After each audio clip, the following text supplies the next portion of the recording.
Hi guys, मेरा नाम है विशाल और आप देख रहे हो स्मार्ट मंकी वॉइस। पहली न्यूज़ है बायजूस के बारे में। सस्पेंडेड बायजू डायरेक्टर और current resolution professional Pankaj Srivastava ने नेशनल कंपनी लॉ ट्रिब्यूनल्स के रूलिंग को Chennai bench of national company law appellate tribunals मतलब कि एनसीएलएटी में चैलेंजेस किया है। उनका पेशेंस कह रहा है कि एनसीएलटी का जनवरी 29 का ऑर्डर सिर्फ लेंडर की अपील्स पे फोकस था। सेटलमेंट अप्रूवल को अनरिजॉल्व छोड़ दिया गया है। पिटीशन में ट्रिब्यूनल के डिसीजन को भी क्वेश्चन किया गया है, जो आरपी को रिमूव करके नए आरपी को अपॉइंट करना था। ये लीगल जो चैलेंजेस है वो बायजू और उसके जो लेंडर है उसके बीच में ऑनगोइंग डिस्ट्रीब्यूट को और कॉम्प्लेक्स बना रहा है। इस केस का आउटकम बायजूस के फ्यूचर के लिए एक क्रूशियल हो सकता है। बायजूस का डिक्लाइन राउंड जो है वो अभी तक ख़त्म नहीं हुआ है, उसका पंगा किसी न किसी ओर से चलता ही रहता है। अगली न्यूज़ है फ्लिपकार्ट के सीपीटीओ के बारे में। फ्लिपकार्ट के chief product and technology officer Jayendra Venugopal ने अपने 6 साल की टेन्योर के बाद रिजाइन कर दिया है। उनकी रेजिग्नेशन एक सिग्निफिकेंट लीडरशिप चेंज को इंडिकेट करती है। वेणुगोपाल ने फ्लिपकार्ट की product management, engineering, design, user research और डेटा साइंस स्ट्रेटजी को शेप दिया है, जो प्लेटफॉर्म के टेक्नोलॉजी कैपेबिलिटी को एनहांस करने में काफ़ी इम्पोर्टेंट रोल है। मतलब कि वेणुगोपाल को फ्लिपकार्ट का सारा नॉलेज था। वेणुगोपाल नार्सम डीप टेक काउंसिलर के चेयरपर्सन भी है और इंडिया में डीप टेक्नोलॉजी एडवांसमेंट को फोस्टर कर रहे हैं। आपको क्या लगता है कि ये उनके रिजाइन के बाद फ्लिपकार्ट का फ्यूचर कैसा होगा? कमेंट सेक्शन में ज़रूर बताइएगा। अगली न्यूज़ है ओएनडीसी के बारे में।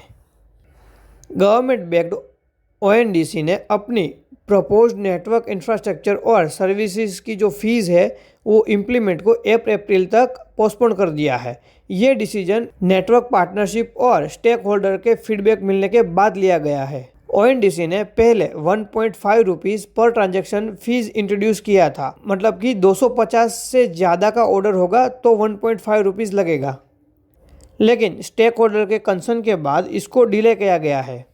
मतलब कि इसके ऊपर फिर से विचार करेंगे और फिर जाके कोई फीस इम्प्लीमेंट करेंगे। ये जो मूव लिया गया है वो बिजनेस को नए फीस स्ट्रक्चर के लिए एडेप्ट करने का एक्स्ट्रा टाइम दिया गया है। आपको क्या लगता है ओएनडीसी का कितना चार्जेस होना चाहिए पर ऑर्डर पे? कमेंट सेक्शन में ज़रूर बताइएगा। अगली न्यूज़ पे जाने से पहले आप लाइक का बटन दबा दीजिए। आप लाइक का बटन नहीं दबा रहे हो और चैनल को सब्सक्राइब कर दीजिए।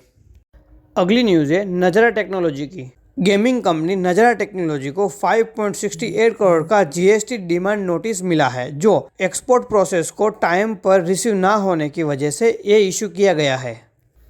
नज़ारा ने कहा कि वो इस ऑर्डर के खिलाफ अपील फाइल करेंगे और कंपनी जो है वो लीगल पोजीशन में कॉन्फिडेंट है। ये डेवलपमेंट उसके सब्सिडी नोड डिवाइन गेमिंग के sport broadcasting platform star leader को एक्वायर करने के बाद आया है, जिसका इनिशियल कंसिडरेशन 47.65 करोड़ था। आप इस टैक्स डिमांड के बारे में क्या सोचते हैं? अपना व्यू जरूर बताइएगा। अगली न्यूज़ है पेपर फ्राई ग्रोथ के बारे में। Omni channel furniture brand paper fry को फाइनेंशियल ईयर 24 में दूसरा कॉन्सिक्यूटिव रेवेन्यू डिक्लाइन फेस करना पड़ा है। फाइनेंशियल ईयर 24 में 10% का ड्रॉप देखा गया था। कंपनी के ऑपरेटिंग रेवेन्यू फाइनेंशियल ईयर 24 में 189 करोड़ हो गया है, जो 30% ईयर ऑन ईयर डिक्लाइन दिखा गया है। रेवेन्यू डिक्लाइन के बावजूद पेपर फ्राई ने अपने एक्सपेंसेस को 31% से रिड्यूस किया है, जिससे लॉसेस भी 37.5% का कम हुआ है। मतलब कि इंडियन रुपीज़ में देखा जाए तो 170 करोड़ का हो गया है, लेकिन कंपनी अभी भी ₹1 कमाने के लिए 1.73 रुपये स्पेंड कर रही है। मतलब कि काफ़ी रुपीस बर्न कर रहे हैं। पेपर फ्राई को 230 मिलियन से फंडिंग भी मिल चुकी है, मतलब उससे ज़्यादा फंडिंग मिल चुकी है आई गेस। लेकिन इसके मार्केट प्लेस मॉडल काफ़ी चैलेंजेस लग रहा है। मतलब अभी तक वो प्रॉफिटेबल ही नहीं आ पाया है। मतलब कि पैसा काफ़ी मिला हुआ है तो अभी काफ़ी वो मार्केटिंग के अंदर खर्चा करेंगे रेवेन्यू जनरेट करने के लिए। बाद में आईपीओ ला के इन्वेस्टरों को उसका पैसा वापस दे देंगे। अगली न्यूज़ है एस्ट्रो योगी के बारे में। एस्ट्रो योगी एक बूटस्ट्रैप डिजिटल एस्ट्रोलॉजी प्लेटफॉर्म है। उसने फाइनेंशियल ईयर 24 में 84.3 करोड़ का रेवेन्यू अचीव किया है, जो कि 66.7 करोड़ से मतलब कि 26.3 करोड़ ज़्यादा है।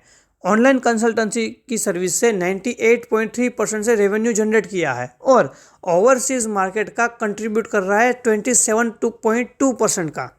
ऑपरेशन एक्सपेंस में 28% का इंक्रीज हुआ है, जिससे प्री टैक्स प्रॉफिट 31,000 तक ड्रॉप हो गया है, जो फाइनेंशियल ईयर 23 में 2.1 करोड़ था। एस्ट्रो योगी अब एस्ट्रोटॉक और इंस्टा एस्ट्रो जैसे कॉम्पिटिटर के साथ कॉम्पीट कर रहा है, जिसमें फ्लिपकार्ट इंस्टा एस्ट्रो को एक्वायर करने की बात चल रही है। अगर समझो कि फ्लिपकार्ट ने एक्वायर कर लिया तो वो दबा के पैसा खर्च करेगा मार्केटिंग के अंदर और वो काफ़ी मार्केट कैप्चर कर लेगा।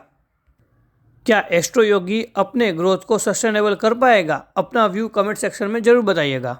अगली न्यूज़ है इलॉन मस्क के बारे में। इलॉन मस्क आए दिन खबरों में रहते हैं। यूएस गवर्नमेंट डेटा का सबसे बड़ा वायलेट हो रहा है, जिसमें इलॉन मस्क के ऑपरेटिव ने क्रिटिकल गवर्नमेंट डिपार्टमेंट का अनप्रेसिडेंट एक्सेस ले लिया है। इसमें एजेंसी भी शामिल है जो मिलियंस ऑफ फेडरल एम्प्लॉय का डेटा हैंडल करती है और 6 ट्रिलियन के पेमेंट को मैनेजमेंट करती है।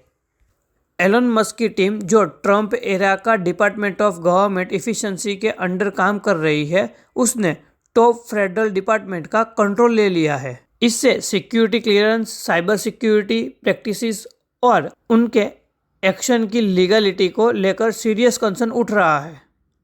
डीओजी ने साइबर सिक्योरिटी नॉर्म्स को कॉम्प्रोमाइज़ किया है और रिपोर्ट के हिसाब से बेसिक सिक्योरिटी प्रोसीड्यूर वायलेट हुए हैं।